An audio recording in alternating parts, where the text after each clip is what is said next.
এই দুর্বৃত্ত কি নিজের শক্তিতেই সবসময় করে? হ্যাঁ, কোনো দুর্বৃত্ত নিজের শক্তিতেই করে, আর কোনো দুর্বৃত্ত তার গডফাদারের শক্তিতে করে।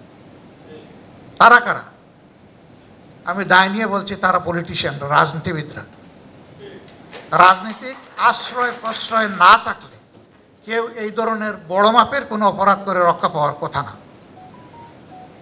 তারা শুধু ক্ষতি করে না, ধ্বংস করে না, তারা শেল্টার পায়। কারণ এই সমস্ত ধ্বংসযজ্ঞ যারা চালায়, তারা যে অবৈধ রুজি রোজগার করে, ওই সমস্ত রাজনৈতিক ব্যক্তিরা তার অংশ পান। এই জন্য তার কোনো নৈতিক অধিকার থাকে না তাকে শাসন করার। বরঞ্চ শাসনের হাত যখন তার দিকে আগায়, তখন তার ওই দায়বোধের জায়গা থেকে তিনি তাকে প্রোটেকশন দেন। অতএব পলিউশন তো আমার মাটি নয়, পানি নয়, নদী নয়, পলিউশন তো আমাদের মগজে। দেশটা আমাদের ছোট, কিন্তু পপুলেশন আমাদের অনেক।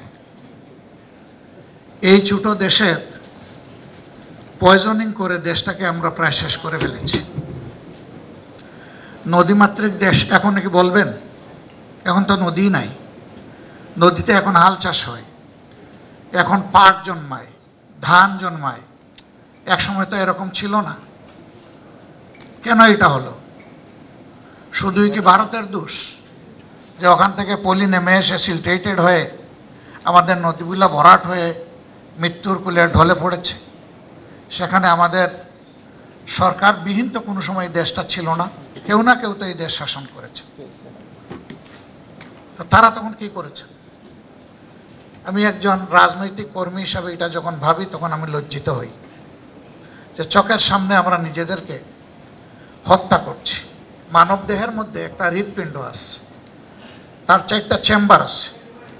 2টা চেম্বার ফ্রেশ ব্লাড বডিতে পৌঁছায়, আর 2টা চেম্বার পলিউটেড ব্লাডকে লাংসে পাঠাইয়া সেটাকে ফিল্ট্রেশনের ব্যবস্থা করে। আর এই হার্টকে ঘিরে অসংখ্য আর্টারি এবং ভেইনাস, ধমনী আছে, শিরা আছে। ভালো ব্লাড সাপ্লাই দিয়ে খারাপটা ড্রেন করে নিয়ে আস পিউরিফিকেশনের জন্য। আমাদের নদীগুলো তো আমাদের এইরকমই, আমাদের শিরা, আমাদের ধমনী। হার্টের একটা ধমনী যদি ব্লক হয়ে যায়, অনেক সময় মানুষ মৃত্যুর কোলে ঢলে পড়ে। এই জন্য এটাকে রিপেয়ার করা হয়, কখনো স্টান্টিং, কখনো ওপেন হার্ট সার্জারি করে তার স্বাভাবিক প্রবাহতা ঠিক রাখা হয়। আমরা আমাদের সোয়েলকে কিলিং করছি, নদীগুলাকে শেষ করে দিই দুইভাবে। একটা গ্রাবিং বলেন, সিলট্রেশন বলেন, আরেকটা হচ্ছে পলিউশন। এখানে অসংখ্য ইন্ডাস্ট্রি ম্যাক্সিমাম নদীর কূলে গড়ে ওঠে, এবং সেখানে এফ্লুয়েন্ট যেগুলো যায় তার কোনো ট্রিটমেন্টের কোনো ব্যবস্থা নাই। অনেক ইন্ডাস্ট্রি ইটিপির কমপ্লায়েন্সটা তারা মানেন না। না মানার কারণে এই বিষ আমাদের মিঠা পানিকে বিষে পরিণত করে ফেলতেছে। তার দ্বারা হাজার ধরনের সমস্যা সৃষ্টি হচ্ছে। পানিতে যে সমস্ত মাছ গ্রো করবে সেগুলো তো এখান থেকে পালিয়ে যাচ্ছে, কারণ এটা তার বসবাসের জায়গা নয়। তার জায়গাটা তো হবে তার জন্য উপকারী একটা জায়গা। আমরা যদি মাটির দিকে তাকাই, মাটিটাওকে আমরা বিষাক্ত করে ফেলেছি। আমাদের কৃষকরা তারা অপরিকল্পিত এবং অবৈজ্ঞানিকভাবে সেখানে সার এবং কীটনাশক প্রয়োগ করেন। অথচ গ্রামের প্রত্যেকটি ব্লকের জন্য ব্লক সুপারভাইজার আছে কৃষি বিভাগে। তারাই বা কী করেন, আর আমাদের কৃষকের বা তাদের কাছ থেকে কী সেবা নেই? এইভাবে করে করে আমাদের একটা ফার্টাইল ল্যান্ড, এটারও জীবন প্রায় শেষ করে দেওয়ার উপক্রম। একটা একটা করে যদি আমরা জীব বৈচিত্র্যের দিকে তাকাই, তাহলে দেখব যে এইভাবেই আমরা সর্বনাশের খেলায় আমরা মেতে আছি। কারা করে এটা? কিছু দুর্বৃত্ত করে। এই দুর্বৃত্ত কি নিজের শক্তিতেই সবসময় করে? হ্যাঁ, কোনো দুর্বৃত্ত নিজের শক্তিতেই করে, আর কোনো দুর্বৃত্ত তার গডফাদারের শক্তিতে করে। তারা কারা? আমি দায় নিয়ে বলছি, তারা পলিটিশিয়ানরা, রাজনীতিবিদরা। রাজনীতিক আশ্রয় প্রশ্রয় না থাকলে কেউ এই ধরনের বড় মাপের কোনো অপরাধ করে রক্ষা পাওয়ার কথা না। তারা শুধু ক্ষতি করে না, ধ্বংস করে না, তারা শেল্টার পায়। কারণ এই সমস্ত ধ্বংসযজ্ঞ যারা চালায়, তারা যে অবৈধ রুজি রোজগার করে, ওই সমস্ত রাজনৈতিক ব্যক্তিরা তার অংশ পান। এই জন্য তার কোনো নৈতিক অধিকার থাকে না তাকে শাসন করা, বরঞ্চ শাসনের হাত যখন তার দিকে আগায় তখন তার ওই দায়বোধের জায়গা থেকে তিনি তাকে প্রোটেকশন দেন। অতএব পলিউশন তো আমার মাটি নয়, পানি নয়, নদী নয়, পলিউশন তো আমাদের মগজে। এই মগজের পলিউশন যত সময় পর্যন্ত দূর না হবে একটা পলিউশন ফ্রি দেশ এবং সোসাইটি আমাদের পক্ষে বিল্ড আপ করা সিম্পলি ইম্পসিবল। এখানে অনেকগুলা দাবি আপনাদের আছে, 10 দফা দাবি। এর মাঝে একটা দফা আপনাদের সেপারেট ক্যাডার সিস্টেমটা এস্টাবলিশ করা। আপনারা মনে কোনো কষ্ট নেবেন না, স্পষ্টভাষী মানুষ বলে ফেলি যেটা মনে আসে। 5 আগস্টের পরে অনেক গ্রুপ, পেশা, ক্যাডার, তাদের সাথে আমাদের বৈঠক হয়েছে। তারা যখন আমাদের সাথে বসতে চান তখন বলেন যে রাষ্ট্রীয় ব্যাপারে কিছু পরামর্শ আছে, কিন্তু যখন আসেন তখন তারা দায়িত্ব নয়, তাদের অধিকারের ব্যাপার নিয়েই লড়াই করে যে আমরা এটাতে বঞ্চিত, ওইটাতে বঞ্চিত, ওইটাতে বঞ্চিত। কিন্তু দেশবাসীর প্রতি তাদের যে দায়িত্ব সেই কথাটা খুব কম আসে। কেন? আমাদের এই ছোট ভাই বলেছেন যে সবাই আমাকে নিয়ে চিন্তা করে, আমি থেকে শুরু। আমি আছি তো আমার দল আছে, আমার দল আছে তো আমার দেশ আছে। যাদের দল নাই তার ওই আমিতেই থেকে যায়, এরপরে আর আগায় না। আমার কি হবে, আমি কি পাবো, এই চিন্তা থেকে আমরা যতদিন পর্যন্ত বের হয়ে না আসবো আমরা কিছুই করতে পারবো না। এই যে মিলনায়তন, এটা নিশ্চয়ই কোনো না কোনো কর্তৃপক্ষ গড়েছে।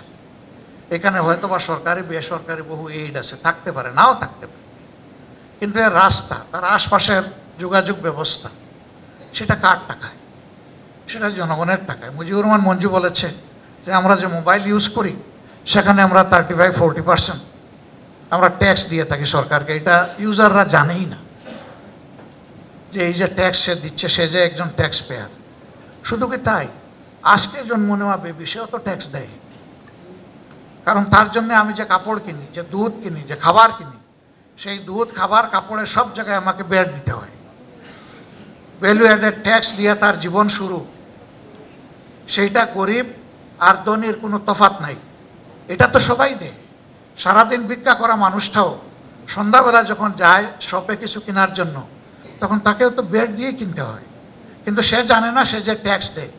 সে জানে বড় বড় ব্যবসায়ীরা আর বড় বড় চাকরিজীবীরা দেয়, আর কেউ ট্যাক্স দেয় না। সেও যে একজন ট্যাক্স পেয়ার এটা সে জানে না। যদি সে জানতো যে আমার টাকায় দুইভাবে আমি এখানে শরিক, আমার ট্যাক্স আর বিদেশ থেকে আনা ঋণের আমার ভাগ, এই দুইটা মিলেই উন্নয়ন হচ্ছে, এই দেশ চলছে, এই সমাজ চলছে, স্যালারি যাচ্ছে, রিমুনারেশন যাচ্ছে, তাহলে সেও তার অধিকারের জন্য আরও সচেতন হতে পারত। সুতরাং এখানে আমাদের সকলের অধিকার সচেতন হতে হবে। নামাজের সময় হয়ে যাওয়ার কারণে আমি কথা বাড়ালাম। আপনাদের উদ্যোগকে স্বাগত জানাই। সবাই বলেছেন, আমিও বলি সবার সাথে কণ্ঠ মিলিয়ে, একটা বিচিত্র উদ্যোগ আপনারা নিয়েছেন যেটা এর আগে কেউ নেয়নি, এবং আপনারা একটা বিচিত্র অবস্থানে আছেন। পরিকল্পনাবিদ, কিন্তু পরিকল্পনা কমিশনে আপনাদের সামান্য কোনো জায়গা নাই। ওখানকার আঙ্গিনায়ও আপনাদের জন্য একটা পোস্ট দেওয়া হয়নি। তাহলে 60টা পাবলিক ইউনিভার্সিটিতে এই সাবজেক্ট পড়ানোর দরকার কি? যদি তাদের সার্ভিসের কোনো স্পেস না থাকে তাহলে এই ডিপার্টমেন্টগুলোর দরকার পড়ে না। তো নিশ্চয়ই প্রয়োজন আছে বলেই তো সেখানে পড়ানো হচ্ছে। তো প্রয়োজনের খাতিরে যেখানে প্রত্যেকটা মানুষের পিছনে ইনভেস্টমেন্ট হচ্ছে, রাষ্ট্রের, জনগণের, তার পিতামাতা, সেখানে সেই ইনভেস্টমেন্টটাকে মূল্যায়ন করুন, তাদেরকে তাদের জায়গায় কাজ করতে দিন। নাম পরিকল্পনাবিদ, পরিকল্পনায় কোনো জায়গা নাই। তো পরিকল্পনা যেটা তৈরি হচ্ছে জনগণের জন্যে, আমার দৃষ্টিতে এটা হইল বাজার খরচের হিসাব নিকাশ। আগামীকালকে কী খরচ আমার লাগবে, এই সপ্তাহ কীভাবে চলবো, তারপর একটা পরে দেখা যাবে। পরিকল্পনা হবে সাস্টেইনেবল, ভিশনারি, দূরে দেখবে, সমন্বিত হবে, টেকসই হবে, তার নামে না পরিকল্পনা। এখন যারা এটা বুঝে তাদেরকে বাদ দিয়ে সর্বরোগের বিশেষজ্ঞ হয়ে অথবা সর্বজ্ঞানের বিশেষজ্ঞ হয়ে যারা রোল প্লে করেন বা আমিই করি, এটা অনুচিত। তাদের অধিকারের উপর হস্তক্ষেপ করা হচ্ছে এবং তাদেরকে রাষ্ট্রীয় সেবা থেকে পরিকল্পিতভাবে পরিকল্পনার জায়গায় দূরে রাখা হচ্ছে। এই জায়গা নিশ্চিত করতে হবে। আমি কথা দিচ্ছি, রাষ্ট্রের এই কোনো সেবার জায়গায় আল্লাহ যদি আমাদেরকে যাওয়ার সুযোগ দেন, আমরা ইনশাআল্লাহ আপনাদেরকে সম্মান দিয়ে শুধু অ্যাকোমোডেশন না, আপনাদেরকে ফেসিলিটেট করবো ইনশাআল্লাহ। এবং এই দেশের মাটির জন্য, মানুষের জন্য, বৈচিত্র্যের জন্য, পরিবেশের জন্য জায়গা আমাদের কম, অত্যন্ত নিখুঁত পরিকল্পনা আমাদের লাগবে। তো এই জ্ঞান যাদের আছে তাদেরকে উপেক্ষা করে পরিকল্পনা তৈরি হবে, এটা তো বোকামি ছাড়া আর কিছু না। আমরা এটার ইনশাল্লাহ অবসান ঘটাবো। তবে আমরা শুধু অনুরোধ করব যে সেই ক্ষেত্রে আবারও বলি, দয়া করে আমি এবং আমরা সবাই আগে যেন দায়িত্বের ব্যাপারটা দেখি, আগে যেন অধিকারের ব্যাপারটা না দেখি। সবাইকে ধন্যবাদ। আসসালামু আলাইকুম।